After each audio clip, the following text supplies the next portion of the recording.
Baik, selamat siang untuk kita semua. Perkenalkan, nama saya Agustina Verginasasi, NPM 12170044. Saya mahasiswa Universitas Timor, Fakultas Pertanian, Program Studi Agribisnis, semester 7B. Baik, hari ini saya akan menjelaskan tentang model perdagangan Hertz-Ohlin. Jadi, teori perdagangan internasional modern itu dia dimulai ketika ekonomis Swedia yang Hertz-Ohlin 1919 dia mengemukakan penjelasan mengenai perdagangan internasional yang belum mampu dijelaskan dalam teori keunggulan komparatif. Jadi, sebelum memasuki ke dalam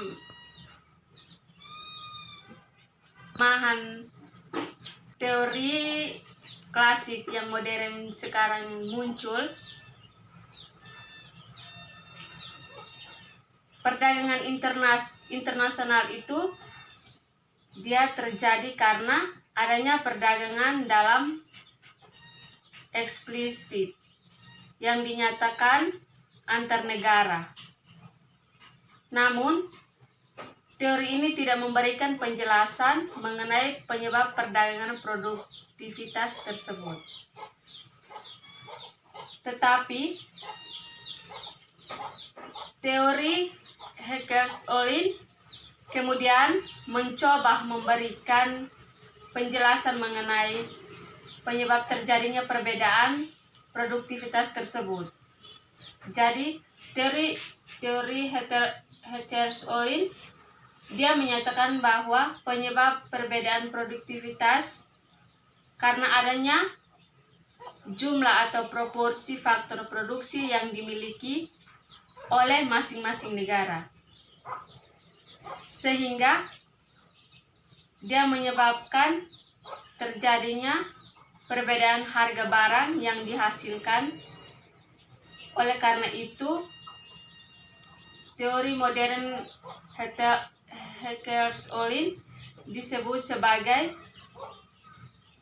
negara-negara yang memiliki faktor produksi yang relatif banyak atau murah dalam memproduksinya agar melakukan spesialisasi produktif untuk kemudian mengekspor barang-barangnya tersebut. Jadi, masing-masing negara akan mengimpor barang tertentu jika negara tersebut memiliki faktor produksi yang relatif langka atau mahal dalam memproduksinya.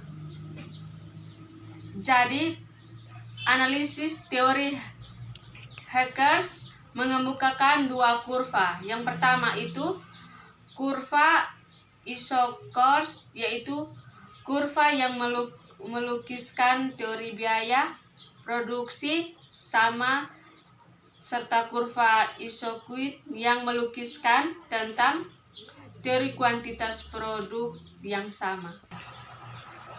Teori ekonomi mikro menyatakan bahwa jika terjadi persaingan antara kurva Isokors dengan kurva Isokors, akan ditemukan titik optimal.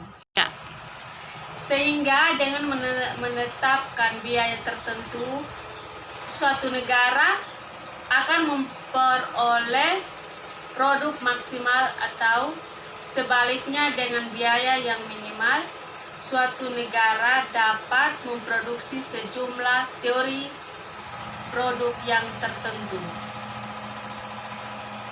Jadi, penjelasan dengan menggunakan kedua kurva tersebut, misalnya dengan contoh, angka hipotesis perdagangan antara Indonesia yang padat labor dengan Korea Selatan yang padat modal. Misalnya, Indonesia mempunyai kurva Isokors seperti terlihat dalam tabel berikut. Lanjut. Jadi tabel tersebut dia menggambarkan bahwa analisis manfaat perdagangan internasional yang diperoleh masing-masing negara berdasarkan teori. Tabel tersebut disusun dengan menggunakan asumsi 2 negara, 2 komoditi, dan 2 faktor produksi. Sesuai dengan konsep titik singgung antara Isokot dan Isokuen, masing-masing negara itu dia cenderung memproduksi barang tertentu yang paling optimal, sehingga proporsi faktor produksi yang dimilikinya. Dari tabel tersebut kita mendapat gambaran tentang penggunaan asumsi teori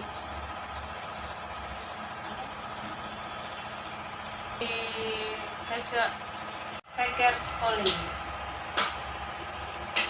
Jadi penggunaan asumsi teori Heckers-Ohlin itu dia terbagi menjadi 3. Yang pertama itu perdagangan internasional. Perdagangan internasional itu dia terjadi antara 2 negara. Dalam hal ini Indonesia dan Korea Selatan. Yang kedua, setiap negara memproduksi 2 komoditi yang sama. Misalnya 300 sepatu dan 80 televisi. Yang ketiga, setiap negara menggunakan 2 jenis faktor produksi, yaitu labor dan kapital, dengan jumlah proporsi yang berbeda.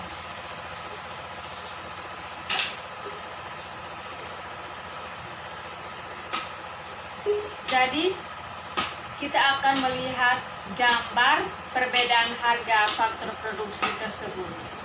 Dari gambar harga faktor produksi di atas memberikan penjelasan bahwa untuk Isoquit 300 sepatu dengan proses produksi labor intensif di Indonesia menyinggung Isokos 900 pola titik A, sehingga proses produksi 300 unit sepatu yang labor intensif akan lebih murah karena jumlah faktor produksi yang dimiliki oleh Indonesia relatif lebih limpah dan murah, sehingga unit biaya hanya 2,66.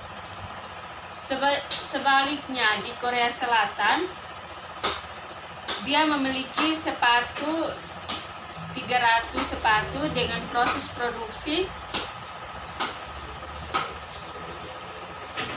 produksi labor intensif. Di Korea Selatan menyinggung 900 pada titik B, sehingga proses produksi 300 unit sepatu yang labor intensif akan lebih mahal karena jumlah faktor produksi labor yang dimiliki oleh Korea Selatan relatif lebih sedikit dan murah, sehingga unit biaya menjadi 10.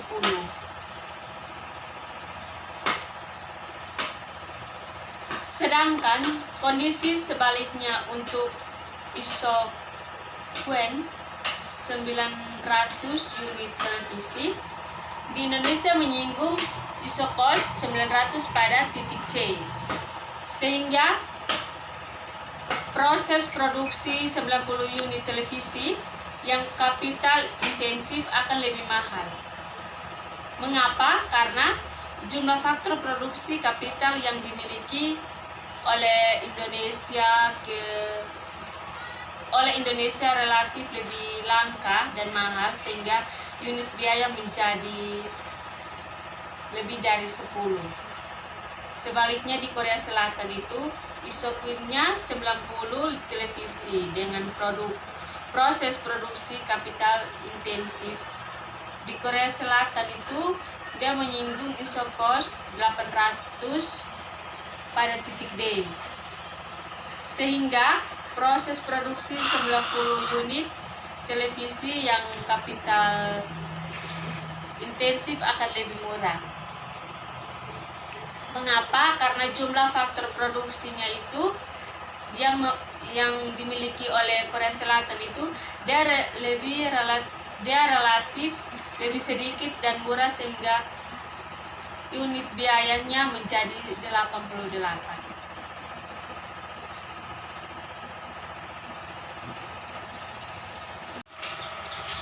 Jadi pengujian empiris teori Hackers-Ollin. Pengujian data dari Amerika Serikat. Pengujian empiris terhadap teori ini antara lain dilakukan oleh Wasil Leontief, seorang pelopor utama dalam analisis input-output yang melakukan studi empiris untuk menguji prediksi Hackers-Ollin. Mengapa? Karena Leontief menetapkan Hackers-Ollin pada data Amerika Serikat tahun 1947. Secara umum, Amerika Serikat dikonsumsikan sebagai negara yang relatif memiliki modal lebih banyak dan tenaga kerja lebih sedikit dibandingkan negara-negara lainnya. Sehingga berdasarkan teori Hackers-Ollin, maka ekspor Amerika Serikat akan terdiri atas barang-barang yang padat modal, dan sebaliknya impornya akan terdiri atas barang-barang padat karya.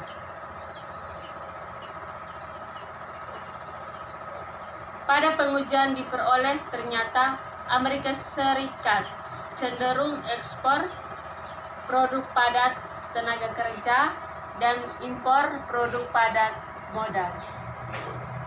Dari kesimpulannya, bertentangan dengan teori Hackers-Ollin yang sering dikenakan dengan Leontief paradoks.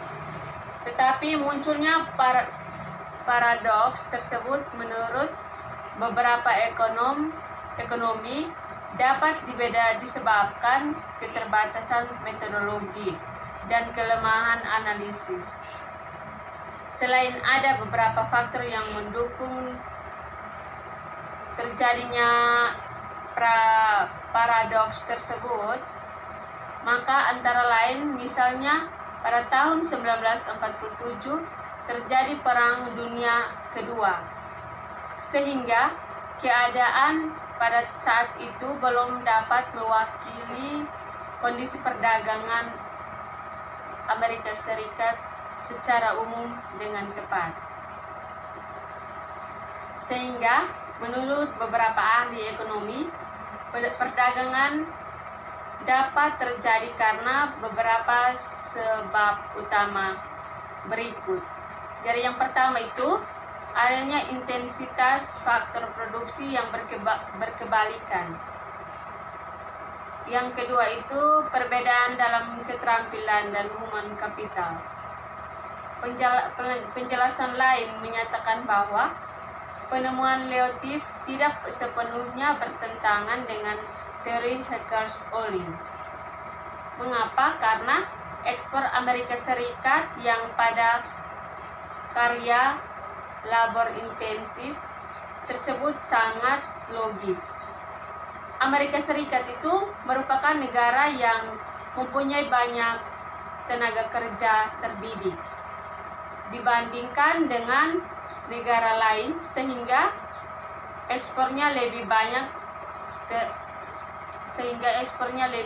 banyak terdiri atas barang yang padat karya, namun pendidikannya sedikit, sehingga penemuan Leontief tersebut dapat dalam batasan tertentu justru sesuai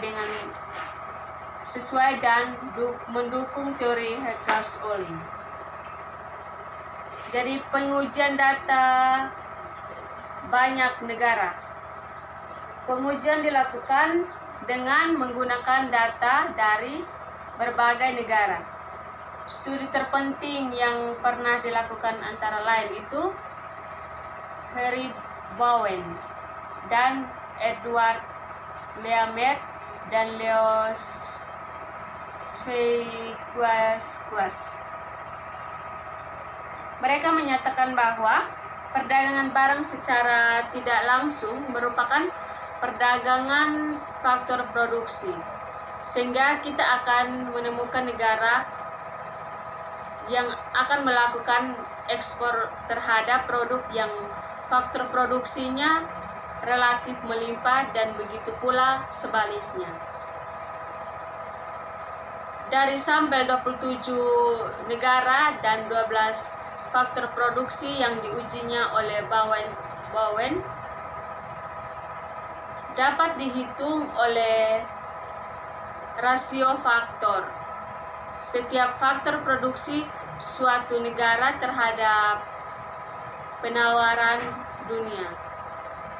Kemudian dilakukan pembandingan rasio tersebut dengan bagian setiap negara dari pendapatan dunia.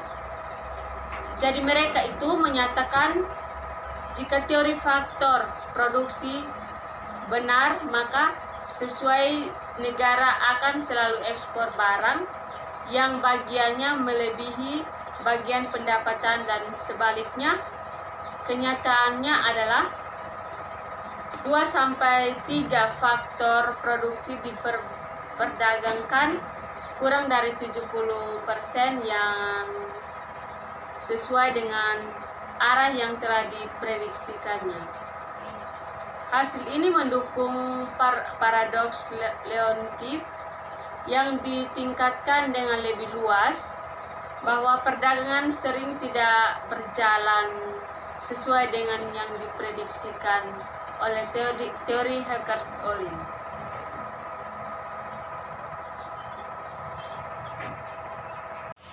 Hipotesis teori Hecker's-Ohlin.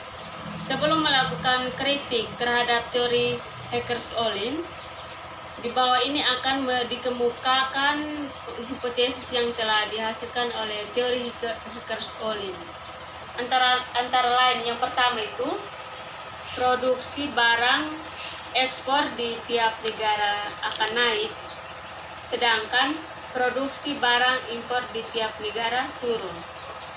Yang kedua itu harga atau biaya produksi suatu barang ditentukan oleh jumlah atau proporsi faktor produksi yang dimiliki di masing-masing negara. Yang ketiga itu harga labor di kedua negara itu cenderung sama, karena harga barang A di kedua negara cenderung sama, demikian pula harga barang B di kedua negara cenderung sama. Yang keempat itu perdagangan akan terjadi antara negara yang kaya kapital dengan negara yang kaya labor. Jadi yang kelima itu masing-masing negara akan cenderung melakukan spesialisasi produksi dan mengekspor harga tertentu, mengekspor barang tertentu, karena negara tertentu tersebut memiliki faktor produksi yang relatif banyak dan murah untuk melakukan produksi.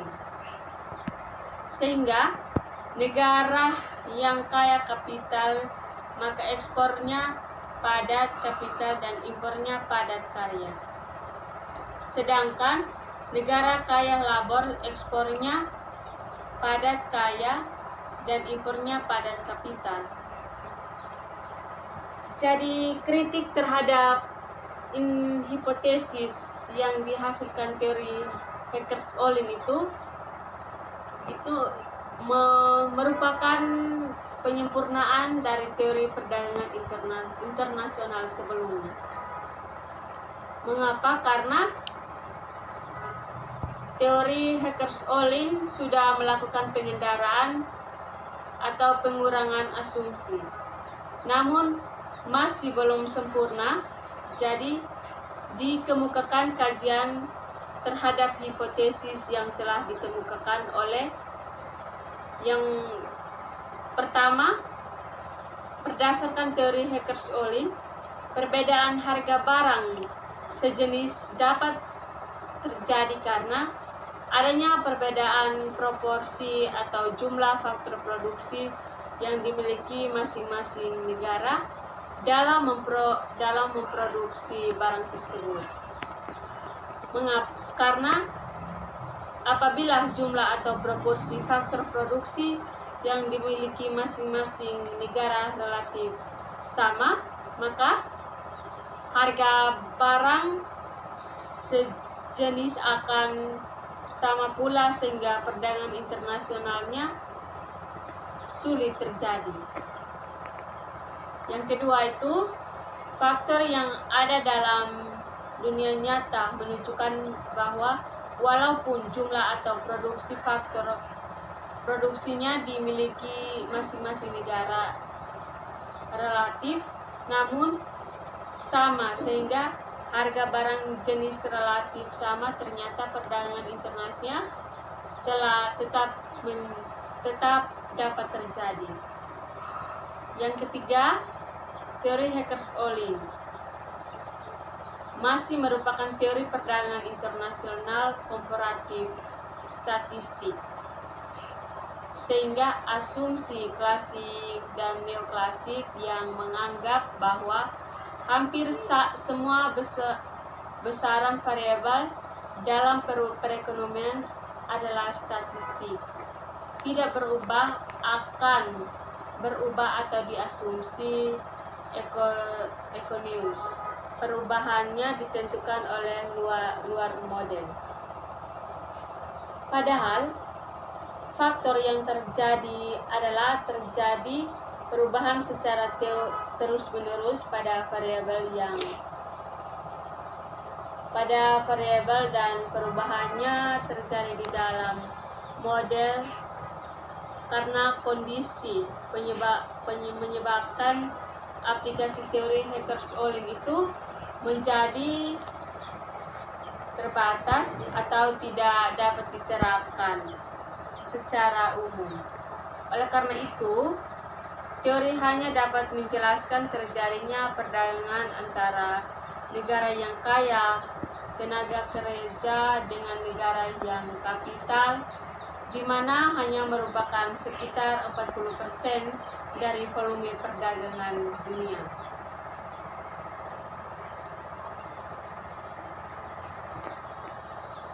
Jadi berikutnya, kondisi real yang tidak sesuai dengan asumsi teori Heckers-Ohlin.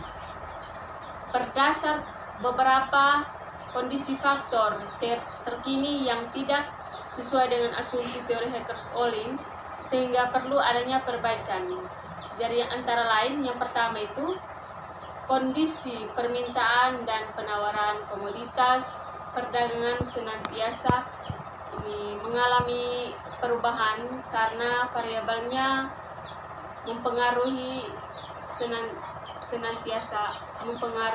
jadi akan senantiasa berubah.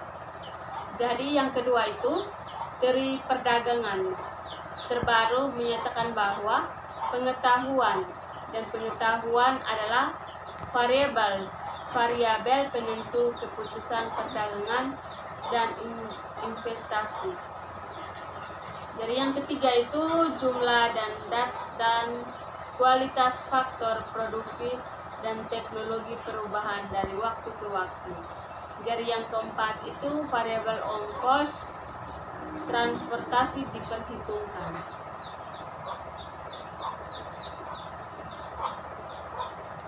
Misalnya asumsi teori Heckers-Ohlin yang menyatakan bahwa tingkat teknologi sama sudah tidak relatif.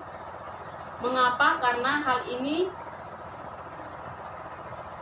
terjadi di lapangan yang menunjukkan tingkat teknologi yang tidak sama serta ada penundaan dalam proses transmisi dan difusi teknologi dari satu negara ke negara lain. Sehingga suatu negara bisa menjadi eksportir yang sukses jika terus-menerus melakukan inovasi. Oleh karena itu, perdagangan dilakukan dengan banyak produk-produk baru hasil inovasi. Kondisi ini relatif bersalah dengan adanya sekarang terkait dengan kesenjangan antara negara maju dengan negara berkembang, sehingga dapat mengatakan keunggulan komparatif dinamis dibandingkan dengan teori klasik. Kelemahan asumsi teori Hackers-Ollin itu. Untuk lebih memahami kelemahan teori Hackers-Ollin dalam menjelaskan perdagangan internasional, akan dikenakan beberapa asumsi yang kurang valid. Jadi yang pertama itu asumsi bahwa kedua negara menggunakan teknologi yang sama dalam memproduksi adalah tidak valid. Mengapa? Karena fakta yang ada di lapangan negara sering menggunakan teknologi yang berbeda. Jadi yang kedua itu asumsi persaingan sempurna dalam semua pasar produk dan faktor produksi menjadi lebih masalah. Hal ini karena sebagian besar perdagangan internasional adalah produk negara industri yang bertumpu pada diferensiasi produk dan skala ekonomi yang belum bisa dijelaskan dengan model faktor Endowen-Hackers-Ollin. Yang ketiga itu asumsi tidak ada mobilitas internasional. Mengapa? Karena adanya mobilitas faktor secara internasional mampu substitusikan perdagangan internasional yang menghasilkan kesamaan relatif harga produk dan faktor antar negaranya. Maknanya adalah hal ini merupakan modifikasi Hackers-Ollin, tetapi tidak mengurangi fasilitas model Hackers-Ollin. Jadi yang keempat itu asumsi spesialisasi penuh suatu negara dalam memproduksi suatu komoditi. Jika melakukan perdagangan tidak sepenuhnya berlaku karena banyak negara yang masih memproduksi komoditi yang sebagian besar adalah dari impor.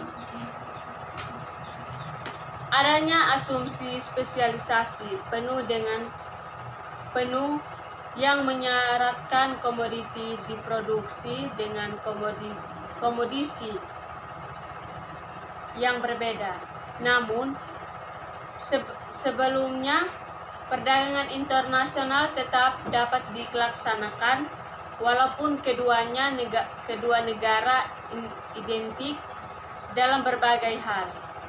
Hal ini yang belum dijelaskan adalah teori Hackers-Ollin. Kondisi tersebut dapat dijelaskan dengan konsep increasing return, sehingga perdagangan yang saling menguntungkan masih dapat terlaksana. Teori Hackers-Ollin menunjukkan kondisi produksi di mana output secara proporsional bertambah melebihi kenaikan input atau faktor produksi. Jika sesuai input meningkat 2 kali, maka output akan naik lebih dari 2 kali. Jadi IRS terjadi karena dalam skala operasi yang lebih besar pembagian kerjanya dan spesialisasi menjadi hal yang mungkin.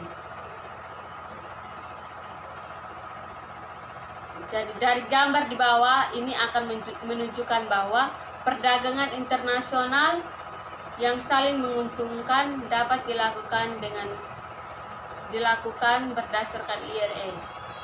Jika dua negara diasumsikan identik untuk berbagai aspek, kita dapat menggunakan satu produkti dan satu indiferensi untuk menunjukkan perdagangan kedua negara tersebut. Dengan perdagangan negara satu dapat spesialisasi penuh dengan memproduksi X pada titik B, negara 2 spesialisasi penuh dalam produksi Y pada titik B1. Dengan meningkatkan X dan Y pada titik dari titik keseimbangan A ke titik keseimbangan E, IC2 yang berarti terjadi kenaikan konsumsi. Hasil ini dari adanya perdagangan yang meningkatkan skala ekonomi produksi hanya satu komoditi dalam setiap negara. Jika tidak ada perdagangan, maka kedua negara tidak akan spesialisasi jadi akan memproduksi satu barang karena setiap negara ingin mengkonsumsi kedua komoditi tersebut. Keseimbangan titik A tidak stabil karena negara satu bergerak ke kanan titik A sepanjang production frontier negara satu, sehingga PX per PY akan meningkatkan dan PY ke PX turun sampai negara 2 spesialisasi penuh dalam produksi komoditi Y.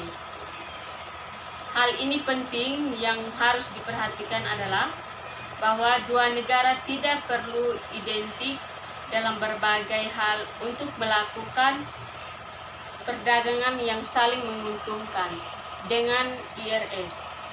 Penggunaan asumsi ini dapat untuk menghindari terjadinya spesialisasi yang penuh. Jadi baik, kritik oleh ahli perdagangan internasional. Jadi yang pertama itu kritik Raymond Peronon. Dalam kritik terhadap kelemahan teori Heckers-Ohlin, antara lain dinyatakan bahwa teori Heckers-Ohlin itu hanya mampu menjelaskan 40% dari volume perdagangan dunia, sedangkan fenomena terjadinya 60% negara maju belum mampu dijelaskan. Oleh memunculkan peluang timbulnya teori baru, yaitu teori siklus produksi yang dikemukakan oleh Raymond Vernon. Teori ini antara lain berdasarkan adanya anggapan bahwa variabel-variabel dalam perekonomian senantiasa berubah dan perubahannya terjadi dalam bahkan menggunakan perubahan variabel-variabel tersebut sebagai driving motives timbulnya perdagangan internasional pada 1991. Teori siklus produksi juga dibangun atas dasar pada adanya kelembanan identifikasi atau pemindahan difusi teknologi.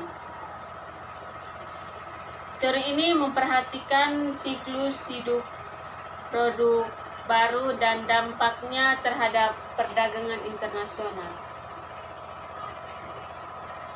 Jadi teori ini dibagi menjadi 3 tahap, yaitu tahap yang pertama itu tahap produksi baru, yaitu ketika baru ditemukan produk yang diproduksi sebagai tahap perkenalan serta hanya dikonsumsi di negara tersebut. Tahap kedua tahap pertumbuhan produksi, yaitu memproduksi massal untuk dikonsumsi sendiri dan diekspor ke negara lain. Tahap ketiga itu tahap standarisasi produksi, yaitu tahap di mana negara penemu pertama produk tersebut sekarang menjadi pengimpor dengan alasan skala ekonomi. Sehingga dapat dikatakan bahwa teori menetapkan keunggulan komparatif dinamis karena sumber ekspor negara bergeser melewati suatu siklus hidup produk. Kritik Linder mengenal persamaan selera. Asumsi lain dari teori Heckers-Ohlin itu adanya kesamaan selera di antara kedua negara. Hal ini kurang relevan sekarang karena menurut ekonomi Swedia Staffan Burenstam Linder yang mengemukakan teori Linder, selera konsumen sangat dipengaruhi oleh tingkat pendapatan penduduk. Selera dalam suatu negara akan menghasilkan permintaan pada suatu produk. Oleh karena itu, teori Linder berorientasi pada permintaan suatu produk, sedangkan teori Heckers-Ohlin berorientasi pada penawaran karena fokusnya pada faktor sumber daya dan intensitas faktor, sehingga suatu negara akan mendorong produk-produk yang dihindari menjadi cerminan selera sehingga muncul ekspor. Baik, sekian hasil presentasi saya. Mohon maaf apabila ada kesalahan. Sekian dan terima kasih. Selamat siang.